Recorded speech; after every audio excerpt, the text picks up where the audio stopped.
తాకట్లో ఉన్న మీ బంగారాన్ని విడిపించి ఆ రోజు ఆన్లైన్ రేటుకి కొంటాం. Sharma gold company. నమస్కారం అండి, సుమన్ టీవీకి స్వాగతం. నేను గీతాంజలి. ప్రస్తుతం మనతో పాటు ఉన్నారు ప్రముఖ జ్యోతిష్యులు, సంకల్ప మంది నిర్వాహకులు బ్రహ్మశ్రీ నందిభట్ల శ్రీహరి శర్మ గురువు గారు. వారితో మాట్లాడి మనకున్నటువంటి ధర్మ సందేహాలకు నివృత్తి చేసుకుందాం. గురుగారు నమస్కారం అండి. వాగర్థావివ సంపృక్తౌ వాగర్థ ప్రతిపత్తయే జగతః పితరౌ వందే పార్వతీ పరమేశ్వరౌ ఆదిత్యాయ చ సోమాయ మంగళాయ బుధాయ చ గురు శుక్ర శనిభ్యశ్చ రాహవే కేతవే నమః. శృంగేరి జగద్గురు పీఠాధిపతులకి, కంచి పీఠాధిపతులకి నమస్కారములు తెలియచేసుకుంటూ కార్యక్రమాన్ని ప్రారంభిద్దాం. గురుగారు, ధర్మ సందేహాల్లో భాగంగా తిలక ధారణ గురించి చాలా మంది అడిగారండి. అలాగే బొట్టు పెట్టుకునే విధానం, అంటే కుంకుమ బొట్టు, తిలకం పెట్టుకునే విధానం రకరకాలుగా పెట్టుకుంటూ ఉంటారు, మనం చూస్తూనే ఉంటాము. ఆడవారైనా మగవారైనా అందరూ తిలక ధారణ చేయటం అనేది ముఖ్యం అంటారు.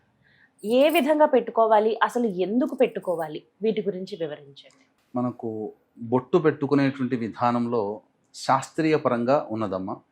గమనించుకున్నట్లయితే చిన్న చిన్న పొరపాట్లు, అలవాట్లలో చేసేటువంటి చిన్న చిన్న పొరపాట్లు, అందులో మనకు చెప్పబడినటువంటిది ప్రత్యేకంగా ఏ వేలితో ఎవరు ఏ విధంగా పెట్టుకోవాలి. ముఖ్యంగా మనం బొట్టు పెట్టుకోవాలి అనుకున్నప్పుడు ఆయుష్ని సూచించేటువంటి స్థానము ఇది.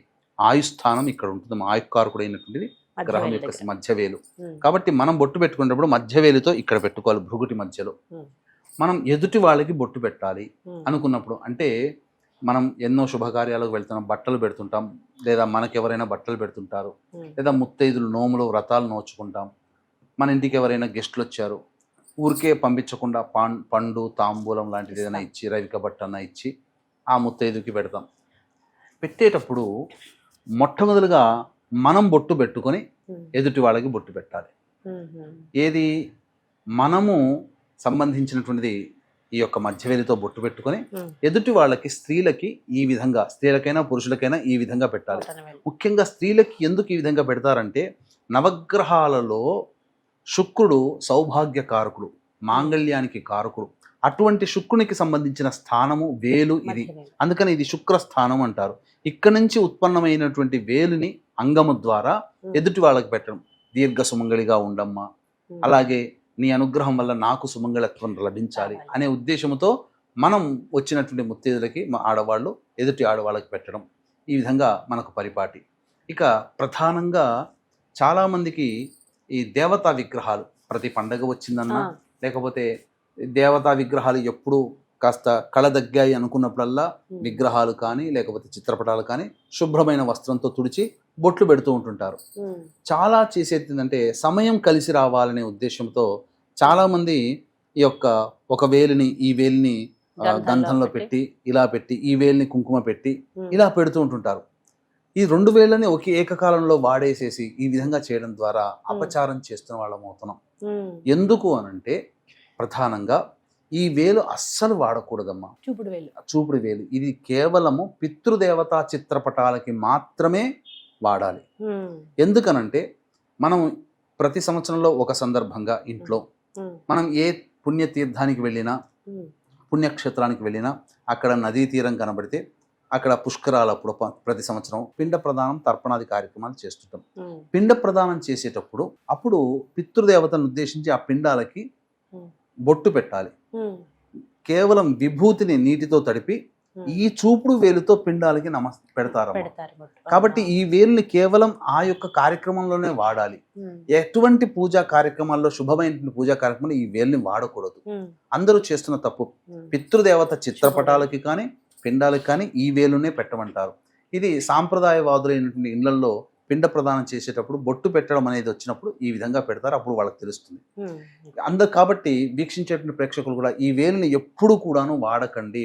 ఎదుటి వారికి పెట్టినా, పెద్దవాళ్ళకి పెట్టినా, దేవుడి చిత్రపటాలకి పెట్టినా ఈ వేలు వాడకూడదు. కేవలం మరణించిన తల్లిదండ్రులు, తాత ముత్తాతల చిత్రపటాలకి మాత్రమే, పిండ ప్రదానం చేసేటప్పుడు పిండాలకి మాత్రమే ఈ వేలుతో, చూపుడు వేలుతో పెట్టాలి.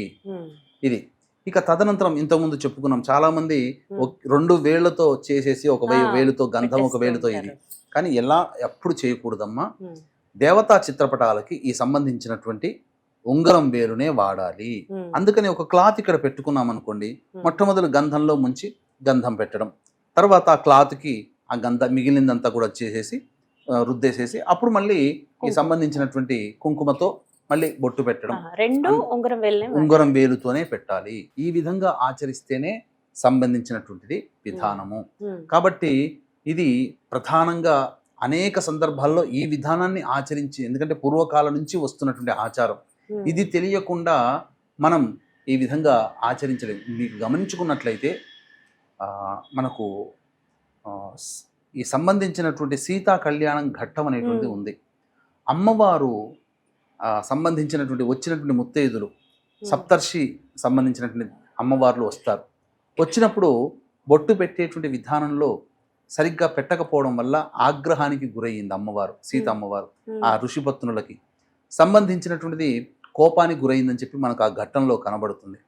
కాబట్టి ఎప్పుడు కూడా సరైన విధానాన్ని ఆచరించడం అనేటువంటిది మనం చెయ్యాలి. అనాదిగా వస్తున్నటువంటి ఈ ఆచారాన్ని అందరూ వీక్షిస్తున్న ప్రేక్షకులు అందరూ ఆచరించండి. చిటికన వేలుని ఎల్లప్పుడూ కూడాను త్యజించాలి, ఎల్లప్పుడూ కూడా అస్సలు వాడకూడదు. కొంతమంది ఉంగరం వేలుతో కూడా బొట్టు పెట్టుకోవచ్చండి అని అంటారు, కానీ దేవతా స్వరూపంగా దేవతా విగ్రహాలకి మాత్రమే వాడాలి. మనం పెట్టుకునేటప్పుడు మాత్రం ఈ విధంగా పెట్టుకోవాలి. అందుకనే మీకు గమనించుకుంటేనమ్మా, ఇప్పుడు మీకు ఇది ఉంది, భృగుటి స్థానంలో పెట్టుకోవాలని అంటారు. ఈ రెండు కళ్ళు అన్నప్పుడు ఇక్కడ పెట్టుకోమన్నప్పుడు ఈ వేలుతోనే ఎందుకు, అలాగే ఈ వేలు చూపించవచ్చు కదా.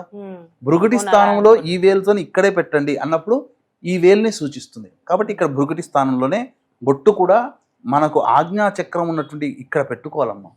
విధానంగా రెండు కంట్లకి ఉన్నప్పుడు ఈ విధంగా ఆచరించినప్పుడు ఎక్కడ పడుతుంది అంటే ఈ విధానంగా ఇట్లా. సో ఇది చూశారు కదా, ఆ విధమైన ఇక్కడ ఆజ్ఞా చక్రం ఉంటుంది. దీన్ని మనం కాపాడుకున్నట్లయితే ఖచ్చితంగా ఏం జరుగుతుందనంటే మనలో త్రిదోషాలు అనేటువంటి తగ్గిపోయి వాత పిత్త కపము అనేటువంటిది బ్యాలెన్స్డ్గా అవుతుందని చెప్పవచ్చు. ఈ విధంగా మనం బొట్టు పెట్టుకోవాలి. అందుకనే ఈ భృగుటిని సూచించేది కూడా ఈ వేలు, కాబట్టి ఈ వేలుతో ఇక్కడ పెట్టుకోండి అని చెప్పడం. అయితే గురువు గారు, కేవలం కుంకుమ మాత్రమే ధరించాలా? ఎందుకంటే ఇప్పుడు స్టిక్కర్లు మనం చూస్తున్నాం, టిక్లీలు అందరూ పెట్టుకుంటూ ఉన్నారు రకరకాలుగా. అలాగే రంగు కూడా చెబుతూ ఉంటారు కొంతమంది, అంటే నలుపు స్టిక్కర్ పెట్టుకుంటూ ఉంటారు. అసలు అలా పెట్టుకోవచ్చా, పెట్టుకోకూడదు? అంటే నలుపు స్టిక్కర్ అనేటువంటిది మనకు సాధారణంగా నలుపు వర్ణము ఛేదించాలి. కానీ ఉపాసన పరులు కొంత ప్రత్యేకించి అష్టగంధములతో తయారు చేసినటువంటి తిలకం ఉంటుంది, అది నలుపు రంగుగానే ఉంటుంది. ప్రధానంగా నలుపు రంగు అనేటువంటిది దేనికనంటే దిష్టి దోషము తగ్గిపోవడం కోసం పిల్లలకి పెడతారు. ఆ సందర్భంగా ఆ విధంగా చేసుకోవచ్చునమ్మా. కాకపోతే ఎల్లవేళలా నలుపు రంగునే, అంటే శుభ లక్షణాలు కలిగినటువంటి స్త్రీలు ముత్తైదుగా ఉన్నటువంటి వాళ్ళు ఎప్పుడు నలుపు రంగు అని ధరించకూడదు.